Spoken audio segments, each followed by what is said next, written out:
Today, I want to share with you reason number one of how I forgot about the pain of people who are suffering in the world who are unchurched. Reason number one is separation. The longer I've been in the church, it seems like, not even with my own intent, the more separated I became of people who are unchurched. And this separation created in me a lack of empathy for some of the things that people outside of the church was actually going through. I was talking to my dad about this very topic, and he became a Christian later on in life. He had to be about his late 20s, mid 20s, or something like that when he became a Christian.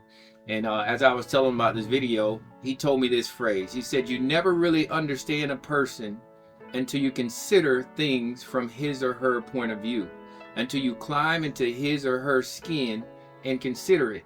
And I think he's right. The more we're separated from one another who are churched and unchurched, the more we lack that empathy, the more we lack the ability to stand in their shoes, in their skin, in their situation, and consider life from their viewpoint.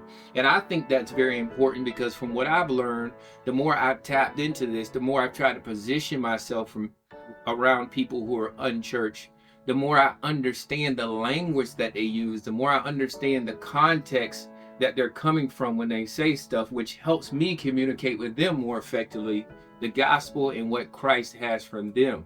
So I want to encourage you, if you're looking at this video and you're someone who is churched, I want to encourage you to find a way to place yourself in the midst of people who are unchurched. That might be going a place that you wouldn't normally go. If you're going out with your husband and you don't have the kids, or maybe you do, maybe going to a bar or something like that. Or if you have a certain talent, like I do the hip hop, I can go to the club and I can perform at different things. And it keeps me connected and understanding what's going on in the context of people who are unchurched lives. Because some of them have been churched, but they're just not living a life.